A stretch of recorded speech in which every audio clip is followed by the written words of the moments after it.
Hello bachcho, let's read this question. The question says arrange the carbon ions in order of their decreasing stability. बच्चों हमें यहाँ चार carbon ions दिए गए हैं। एक तो दिया है CH3 whole twice C negative, एक मिला में C negative Cl3 and CH3 whole twice CH negative and C6H5 CH2 negative, और हमें इनकी स्टेबिलिटी का ऑर्डर बताना है, डिक्रीजिंग ऑर्डर ऑफ स्टेबिलिटी, और हमें उसके कॉरस्पॉन्डिंग फोर ऑप्शंस दिए गए हैं A B C D। तो फर्स्ट ऑफ ऑल बात करते हैं इस क्वेश्चन में हमारे की कंसेप्ट के बारे में। की कंसेप्ट क्या होगा हमारा? बच्चों अगर हमें कार्बन आयंस की स्टेबिलिटी डिस्कस करनी है, बतानी है, तो हमें पता होना चाहिए कि जितना ज़्यादा हमारा चार्ज डिस्पर्स होगा, नेगेटिव चार्ज डिस्पर्स होगा, उतना ज़्यादा हमारा सिस्टम कैसा हो जाएगा, उतना ज़्यादा हमारा कार्बन आयन कैसा हो जाएगा, स्टेबलाइज हो जाएगा। तो हम ऐसा बोल सकते हैं स्टेबिलिटी किस चीज़ पर डिपेंड करती है? डिपेंड करती है डिस्पर्शन ऑफ नेगेटिव चार्ज, कि जितना ज़्यादा हमारा चार्ज डिस्पर्स हो जाएगा उतना ज़्यादा हमारे पास सिस्टम या हमारी स्पीसीज स्टेबल हो जाएगी। तो हम वन बाय वन सभी की स्टेबिलिटी को कंपेयर करते हैं, उनमें देखते हैं कि किसके अंदर डिस्पर्शन ऑफ चार्ज सबसे ज़्यादा हो रहा है, और जहाँ सबसे ज़्यादा डिस्पर्शन ऑफ चार्ज होगा वहाँ सबसे ज़्यादा स्टेबल कार्बन आयन होगा। तो फर्स्ट हमें कार्बन आयन दिया है बच्चों। अगर मैं फर्स्ट कार्बन आयन की बात करूँ नंबर वन की, तो हमें मिला है CH3 whole thrice C negative. इसको मैं ऐसे लिख सकता हूँ कि हमारे पास C नेगेटिव है और यहाँ पे CH3 ग्रुप अटैच है, CH3 ग्रुप अटैच है और एक और CH3 ग्रुप अटैच है। तो इसके अंदर क्या हो रहा होगा बच्चों, तीन तीन CH3 ग्रुप अपना प्लस आई इफेक्ट लगा रहे होंगे। ये भी प्लस आई इफेक्ट लगा रहा होगा, ये भी प्लस आई इफेक्ट लगा रहा होगा, और ये भी प्लस आई इफेक्ट लगा रहा होगा, इंडक्टिव इफेक्ट लगा रहा होगा। तो ये तीनों के तीनों क्या करेंगे, इलेक्ट्रॉन डेंसिटी को कार्बन 9 पर बढ़ा देंगे, इलेक्ट्रॉन डेंसिटी को बढ़ा देंगे, इंक्रीज कर देंगे, और उसके ऊपर पहले से ही नेगेटिव चार्ज है और ये इलेक्ट्रॉन डेंसिटी को फर्दर बढ़ा रहे हैं, इलेक्ट्रॉन डेंसिटी को इंक्रीज कर रहे हैं। तो हमारा जो कार्बन आयन है वो कैसा हो जाएगा, बहुत ज़्यादा डिस्टेबलाइज हो जाएगा। इस वजह से ये वेरी लेस स्टेबल होगा। क्या होगा? Very less stable. बात करते हैं सेकंड की। सेकंड हमें एक और कार्बन आयन दिया है जो है हमारा CCl3 नेगेटिव। इसको समझते हैं बच्चों। हमें मिला है CCl3 और C पर नेगेटिव। इसके अंदर क्या होता है बच्चों, हमारे पास C के ऊपर नेगेटिव चार्ज है और ये हमारे पास क्लोरीन एटम्स है। एक क्लोरीन एटम ये रहा और एक और क्लोरीन एटम ये रहा। तो क्या होता है बच्चों, ये सी का जो नेगेटिव है, हमारे जो तीनों सीएल हैं ये तीनों के तीनों हमारे माइनस आई इफेक्ट शो करते हैं। ये भी माइनस आई इफेक्ट शो करता है, ये भी माइनस आई इफेक्ट शो करता है, और ये भी माइनस आई इफेक्ट शो करता है।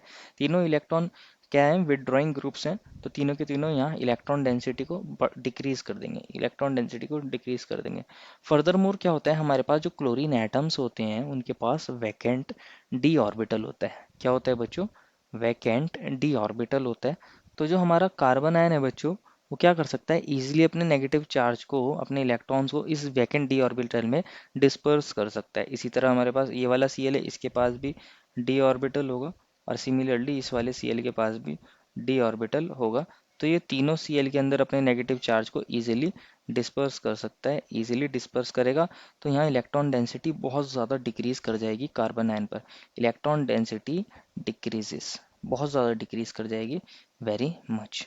तो यहाँ हमारे पास जो ये सिस्टम होगा, ये स्पीसीज है, ये बहुत ज़्यादा स्टेबल होगी, वेरी वेरी स्टेबल, क्योंकि यहाँ चार्ज का बहुत ज़्यादा डिस्पर्शन हो रहा है। थर्ड हमें मिला है बच्चों CH3 whole twice CH negative. Again बच्चों अगर आप इसको देखोगे, जो हमें मिला है थर्ड नंबर पे CH3 whole twice CH negative, तो मैं इसको ऐसे लिख सकता हूँ CH नेगेटिव, एक CH3 ये रहा, एक CH3 ये रहा। यहाँ बच्चों ये दोनों CH3 क्या कर रहे होंगे, प्लस आई इफेक्ट लगा रहे होंगे, और ये इलेक्ट्रॉन डेंसिटी को बढ़ा देंगे। तो ये सिस्टम कैसा हो जाएगा, लेस स्टेबल हो जाएगा, वेरी लेस स्टेबल। बच्चों अगर आप इसको फर्स्ट वाले से कंपेयर करोगे, तो फर्स्ट वाले के अंदर तीन CH3 ग्रुप थे, यहाँ सिर्फ दो CH3 ग्रुप है। तो ये भी कम स्टेबल होगा, और हमारे पास फर्स्ट वाला जो होगा वो लीस्ट स्टेबल होगा, क्योंकि वहाँ तीन CH3 ग्रुप का प्लस आई इफेक्ट लग रहा था। अब बात करते हैं लास्ट ऑप्शन की, तो हमें मिला है वहाँ C6H5 CH2 नेगेटिव। इसको भी समझते हैं। हमें कौन मिला है, C6H5 CH2 नेगेटिव। तो मैं इसको ऐसे लिख सकता हूँ, ये double bond double bond double bond, और यहाँ हमारे पास CH2 और इसके ऊपर बच्चों नेगेटिव चार्ज। हुआ क्या बच्चों, यहाँ जो हमारा नेगेटिव चार्ज है ये बेंजीन रिंग के अंदर इस तरह करके कॉन्जुगेशन दिखा सकता है।